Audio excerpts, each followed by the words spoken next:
The Rosen Report, sports like never before. Brought to you by Gooch Live and Paramount Sports Management. Here's Rosie. Good Thursday afternoon. Whoa, what a day. This has been, kind of one of those crazy days. You're not 100% sure what's going on. You think everything's going to work, but you never know. I'm just moving into a basement apartment, so I got a few things going around me here, and had a little trip and dropped, instead of falling myself, I ended up dropping a couple of boxes of my cards, my playing cards. And when this is over, I got to pick up a couple thousand individual hockey cards off of the floor. So it'll be fun. But you know what? It's going to be a quick show, quick Rosen Report. Going to be a lot of fun and a little somber. My brother, Steve Rosen, he's 4 years older than me. He's the guy that got me into hockey. Gooch is going out to Winnipeg to see family, see his brother, kind of a brother week. And it's we're going to talk a little somber. Tony Esposito, the great Tony Esposito, Tony O, Mr. Zero, number 35, passed away from pancreatic cancer. So sad. Young guy, incredible guy. We're going to talk about him. But first, real quick, Rosie's rant before we bring up the Gooch and Jordan LaRoche, our producer, director, Grant Puba. Hey, the one thing I want to rant about today, and it's a good rant. It's about the fact that I feel so fortunate.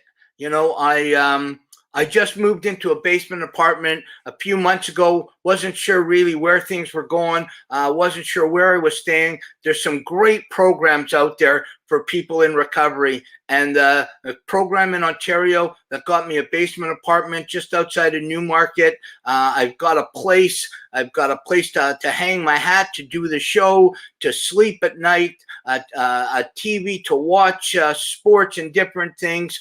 And I really want, not just because he's coming up, because he knows, I want to thank Kerry Goulet, the Gooch Productions, everything we've done over the last number of years. We got the big game coming up on the 21st. That's our hockey game that we're sending across to New Zealand and Australia. But Gooch knows personally what he means to me, and coming up on what's been going on with my life personally. Not every day is a great day, but my rant is a good rant.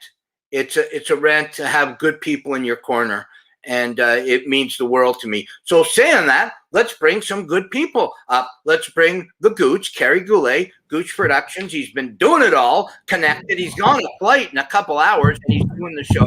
I wonder if he's going to do a show from the actual airplane. Are you allowed to do a show from the plane, Gooch? I doubt it. I don't think you can talk on the. If anybody can do it, you can. Well, you know what? I have showered on a plane, so now let me. You remember that commercial, didn't you, with Jennifer Anderson coming out? Absolutely, yeah, absolutely. I did it with I can't remember what airline. Wow. It was unbelievable. Well, I tell you one thing. And I've flown around the world too. I've been a lot of places, not like you, but pretty close. The greatest flight I ever had was because of you and Tony. I had to come down quick to replace Wayne Primo. Wayne Primo was something happened. He had to come back, and I had to come real quick. So I flew from Toronto Air Canada to L.A., and then from L.A. to New Zealand, I flew Qantas. And I know Qantas isn't going to give me anything, but I'm telling you, Gooch, I thought I died and went to heaven. Qantas was so incredible. Well, I'll tell you what, I just figured who it was. I've done it 4 times. I've got first class. It could not because I had any money, but it was with Emirates, and it had the shower. And Jennifer Anderson did that commercial, and I said to Tony, one day I'm going to do that. And I did it 4 times. I took a shower on a flight. But the Qantas, like the bed, it's not a seat, it's a bed. I know. Hey, let's bring up our producer, Jordan LaRoche, the Fanshawe kid. We love him. And what a treat. We've had this guy on a million times. He's a huge fan of yours. He absolutely loves Scott Taylor. But my brother got me to be a Blackhawk fan when I was 6 years old in 1966. Blame him. He is the biggest Blackhawk fan, way bigger than me, and he loved Tony Esposito. He doesn't talk as much as I do, but let's bring him up. Steve? Steve-O. Oh, Turn that light. You got the light. You got a light coming through you like Tony Esposito's coming down from heaven on you. Yeah, he looks like he is in heaven. right. Hey, listen, Okay, is that Steven, better? you look great. I am going to be with Scott Taylor for Gooch Live in Toronto. We're going to be social distance. He's actually going to take me out to the racetrack. So we'll do live for the round table at noon. That's going to be a lot of fun. I'm betting as well. Sorry? Live betting as well. No live betting. I know that's happening now, but no. Hey, before we get started, I want to do some plugs, buddy. Listen, Mental Health Mondays, Chuck Basti, every Monday, 7 o'clock. Concussed, Understanding the Visible Injury, Tuesday, 7 p.m. Eastern Standard Time. Paul, you're going to get on that one. It's all being brought to you by those good people at Fired Up Network. Wellness Wednesdays with the General Project with Pete Bambacci. Stephen Morris will be joining us soon. And this one's extra special. This will be also going on Fired Up Network because of that guy up there, Jordan. He's got it all organized with Joe and Terry. It's called The Journey. Bartz and Rosie are going to be taking you on a journey at 8 p.m. Eastern Standard Time, all brought to you by Gooch Live Productions. Jordan's heading that up with Val Silva. But you know what? It's going on Fired Up Network. It went to 180 different podcasts? 158 different platforms. Wow. That's crazy. We're worldwide, kids. Should have been 157. Or 129. Hey, oh yeah. Hey, Gooch, you got that perfect bang on. No mistakes. Look at that. Tony Esposito's in heaven looking down on that number 35. Steve-O, that's fantastic. That's a wonderful jersey. Steve, real quick, tell us why you became a Blackhawk fan. And why Tony Esposito? Okay. So, I just when he came into the league, like after the Hawks stole him from Montreal, after that first year, I just fell in love with the style that he played. The butterfly style, and he just was so innovative in his play. And the first year when I played goal, I had number 35 made special for me because back then the goalies only wore number 1 and 30. Right. So I had the trainer make 35 in 1971. And I've been wearing 35 my whole life, 42 years playing goal, up until 2013 when I had to hang him up because of health problems. But I just loved the way he played, the way he threw himself at the puck, the double pad stack. You remember that? Yeah. And and the 15 shutouts were just like an icing on the cake that first year. Do you think that those 15 shots, look at that, and Espo had to put that extra little cage. I know Chuck Basti, we talked about this when we talked about masks. Espo did that himself. He put that little cage on there. Do you remember we used to go down and watch the Hawks play the Leafs at the Gardens, and that's when you could come and you could watch, for those of you old enough, could watch the warm-up. And Espo hated when guys in warm-up hit him in the face. Do you remember that one quick story that when Espo got hit in the face in warm-up right in front of us? Yeah, he's was Dave Logan, and he went a little high, and Tony was like a madman, chased him right around the rink. I thought he was going to chop his head off. It was hilarious. Yeah. I wonder, there's no way. Hey, Jordan, come up for a second, Jordan. Yeah.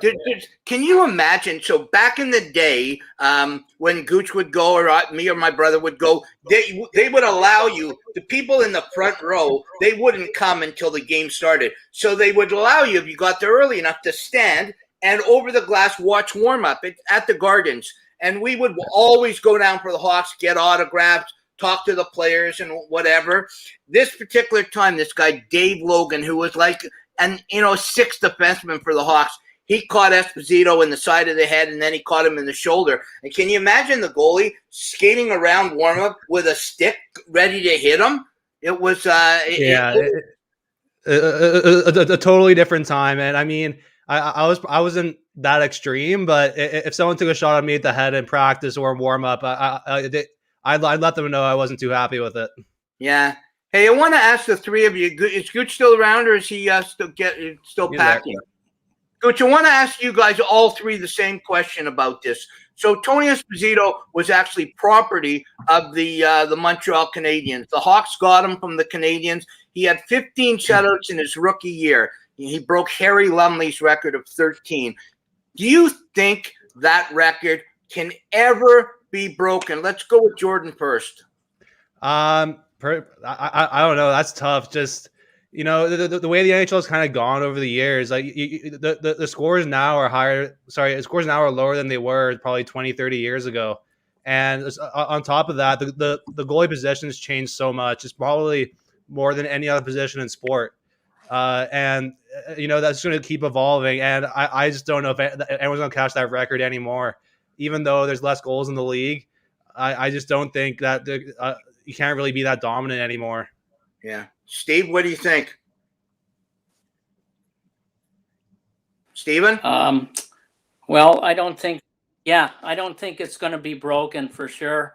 It's just the way the game's played right now, like the shooters, they're so good. And, to shut out a team, like even a couple times a year is like a real job. And back in the day, I don't know if the game was played a little more defensively than the way they play today. But with the goalies now playing the butterfly style, these good shooters, they have the top of the net, and they don't miss very often. Yeah. Hey, let's ask the ultimate goal scorer, 2,000 points in Germany. He would have. First of all, before you answer the question, Gooch, whether it'll be broken, the 15 shutouts, did you? Because I know you knew Tony a little, and I met him a few times. Do you think you could have put one by Tony, Gooch? Well, first and foremost, I want to say, Stephen, that is my mother's favorite team too, and she loved that Indian Ed, as you would know. Paul, I know you're not supposed to say Indian Ed. I take that back. The Chief, she just absolutely loved that team, and she was more excited than the Hawks when they won after 61 years. Wow. I want to tell you a quick story about Tony Esposito, and it'll kind of answer your question. Okay.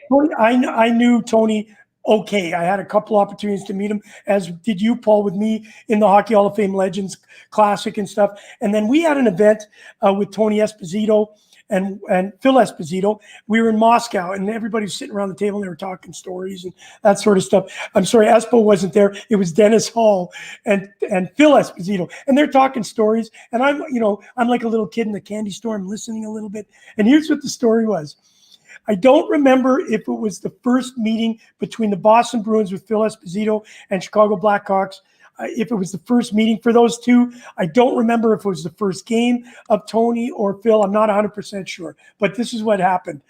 A slap shot came from the point, and Tony Esposito made a save, and the puck came out between his legs faster than it went in. And they found out, Paul, you'll know this, he had put a little meshing between his legs. So when it went through his legs, it hit the mesh and bounced out. And Tony Esposito and Phil Esposito's parents were at the game, and he was outed because of that. And one of the guys, I think it was the defense, I can't remember the defenseman's name, he went back to the bench and said, Phil, it came out faster than I shot it. How did that happen? And that's when they did the call and found out he was cheating. Or no, I don't think it was classified as cheating as then. It was an improvised pant that was approved by the NHL. I'm pretty sure that he was the guy, Stephen, you would know, that perfected that little bit of the cheater back in the day on the GM21 glove. Was it not Espo that did that?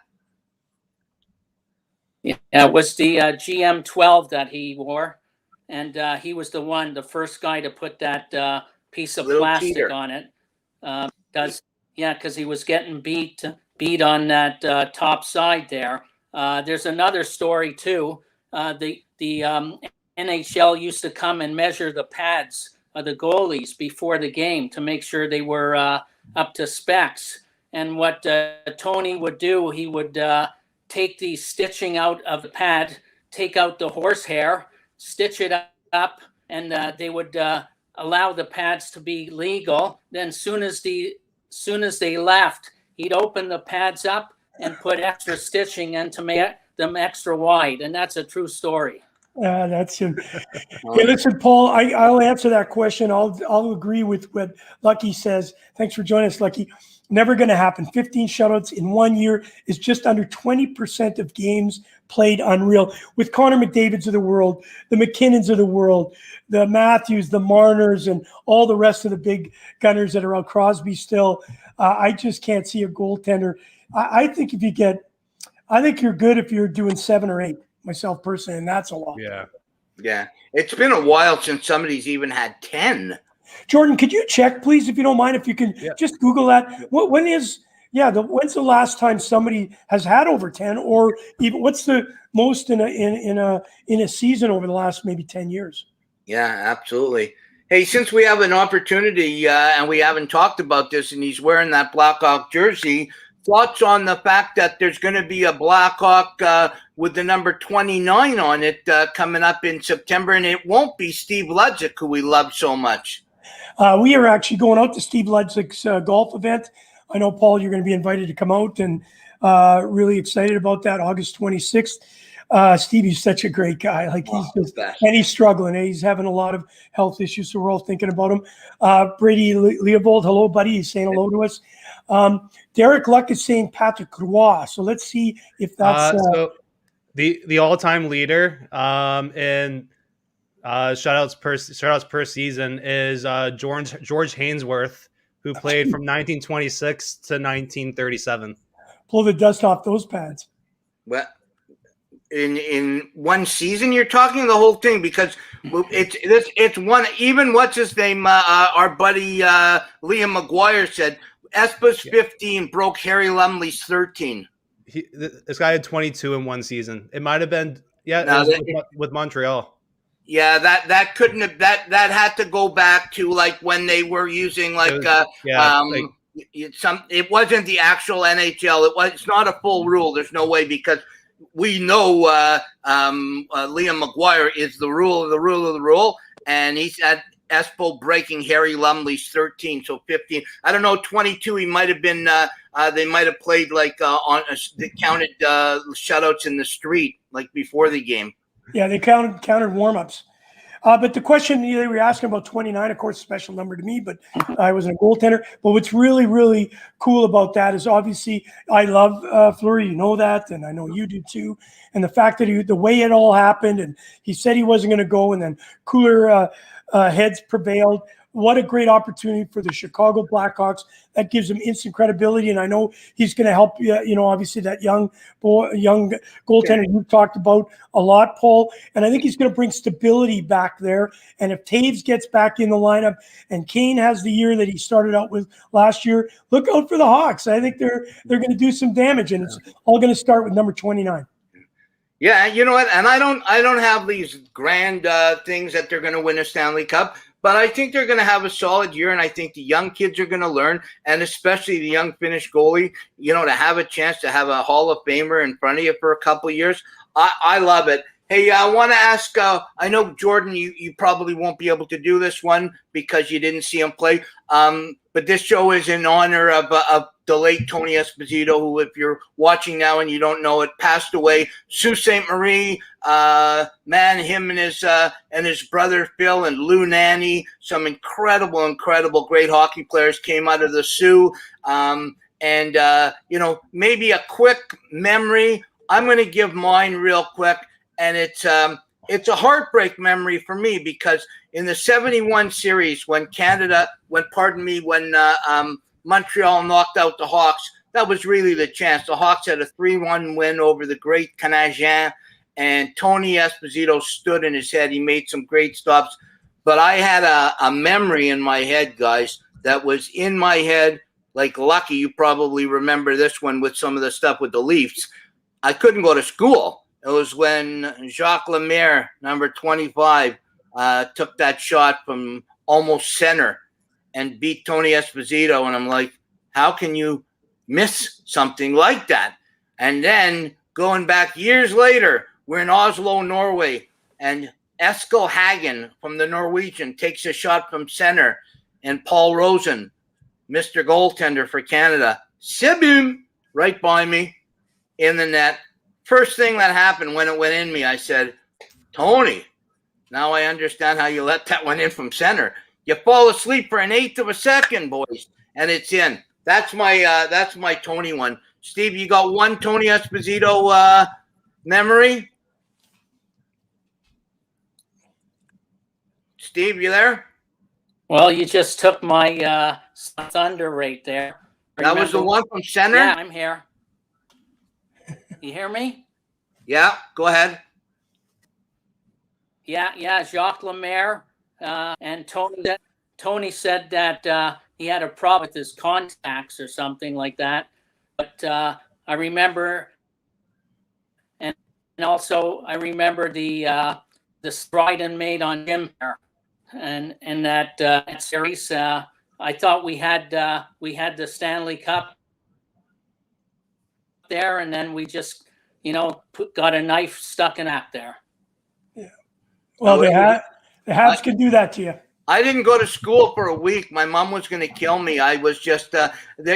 There's a story that I can't tell on air, but you know it, Gooch. That with Yvon Cornway, when I met him at a Hockey Canada event, and we both shared a limo at like 5 a.m. going to the airport, and I told him the story and what I thought of him as a Montreal Canadian, and there was a few 4-letter words in there, but we'll leave it at that. Anyways, Steve, thanks for coming on. I love it. Show us the back of that. Oh, the back that says Rosen. You got anything that says Esposito on it?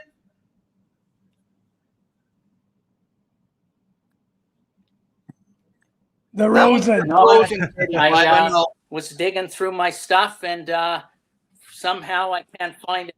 Okay. What's your license plate on your car say? Yeah, there's Rosen right there. What's your license plate on the car say? Last thing. My license plate, I got it in 1985. It's Hawk 35. Hawk 35 is his license plate. The ultimate Chicago Blackhawks fan. Thanks, Steve. I love you. Thanks, Steve. What's that? Thanks, Steve. Love you. I love it. Hey, listen, before you get going on this, I know we're going to change topics really quickly. Lucky's really been throwing some stuff out there. Hasek had 13 and 11 in a season. Brodeur had 10 or more shutouts 3 times. And Jordan, you came up with a good one. Henrik Lundqvist had 11 outs in 2010, 2011, which is probably amazing. From just a quick glance here, the most recent guy to get over 10. Hey, Paul, I got a quick story about Tony before we move on. Yeah. It was actually at the Legends Classic. You know how well-dressed he was? He was a good-looking dude, and he was kind of mafiosa. He walked in, strutted in, and I was in the dressing room, down at the ACC where we go, and all the guys were coming in, and guys were coming in blue jeans, and here comes Tony O strutting. He's got the black suit, the white shirt puffed out, and he had the white, I don't know what they call that thing. The square, pocket square, or the ascot or whatever. Yeah, and he looked like $1 million. He had the sunglasses on. It was just like, holy crap, the mafia's here. Get out of town. The mafia's here. That was the thing that really impressed. He was such a cool cucumber. I love that about him. Yeah, Tony, and you got to go back to 1972, the first one. Ron Ellis and who were the goalies? Tony Esposito and Ken Dryden. Do you remember who the third goalie was? He didn't play. Rogatchon Vachon. Yes, Rachon. Rogie Vachon. Yeah. Anyways, so listen, I just wanted to say a few words about the great Tony Esposito, number 35, way too young. So many people are dying around our age, Gooch. What's going on? Well, hopefully I'm not one of them. Well, I got honestly, I'm on a flight today. I'm actually nervous for the first time, bud, getting on a flight. You know how many couple of million miles I've flown, and I just don't know. It's just still kind of odd to me. It'll be the first time I get on a flight in 18 months, and it just seems weird, going to the airport. And so, you know what? I'm hoping for better things. Obviously, losing an icon, the hockey world not only lost a great goaltender, but an incredible ambassador, as did the Chicago Blackhawks. And Paul, I can't thank you enough for being allowing me being on the show today. I will see you on Saturday at the Round Table, live from Winnipeg. Scotty and I will be entertaining the crowd with you, and really look forward to it. And thank you.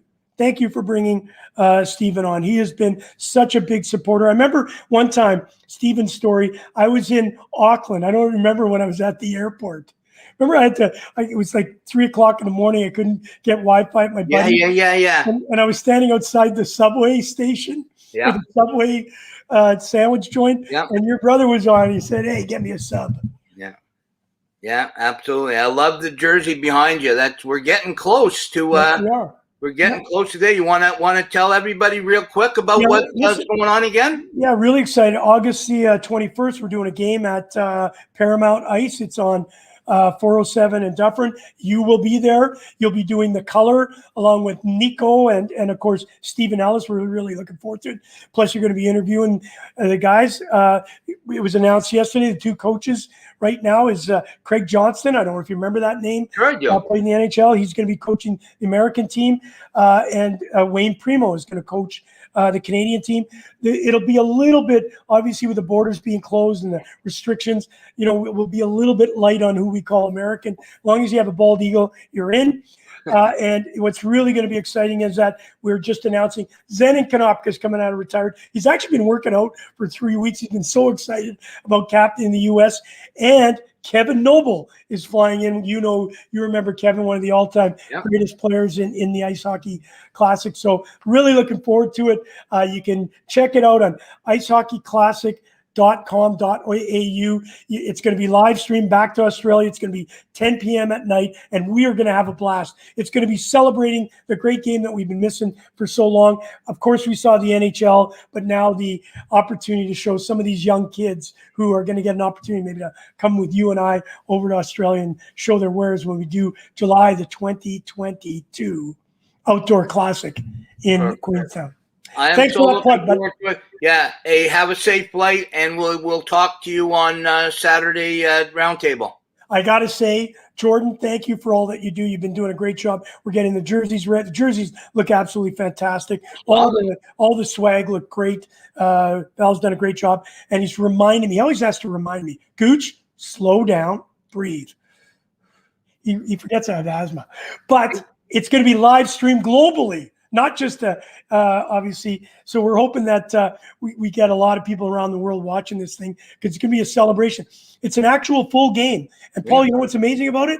I got Alan Frew from Glass Tiger to sing both the national anthems, and he sent it over to us last night. Oh, cool. Phenomenal. You'll get goosebumps. Do we have referees yet? We have not done that yet. Let's get guys that actually know that can open both eyes. Paul Stewart. See you, buddy. Take care. Have a safe flight. Wow. Absolutely gotta love what we're doing now, what Gooch is bringing back, and coming back. I've been very fortunate to have gone to Australia, New Zealand a few times. This should be a lot of fun. We've got a lot of players who are they just love the game of ice hockey, and we call it hockey, but back there it's ice hockey, and it's going to be a lot of fun. A lot of big name guys. It's obviously playing it in August. Might be a little tough with some of the guys getting ready for training camp, but the quality. I'll tell you one thing: when somebody puts a jersey on and it says Canada, or puts a jersey on it says USA, man, the level of compete goes up 1,000%. I will guarantee you that. Should be a lot of fun. Gooch, have a safe flight. Saturday afternoon, the round table, noon Eastern. We'll have Scott Taylor and Kerry Goulet in the same room in Winnipeg, and then should be a great show Sunday night. The Journey, 8 p.m. Eastern Standard Time with Barch and Rosie, Brad Bartko, and myself, Paul Rosen. Until then, be safe, be smart, take care of each other, take care of yourself, and most of all, God bless. You've been listening to the Rosen Report, sports like never before, with your host, Rosie. Brought to you by Gooch Live and Paramount Sports Management.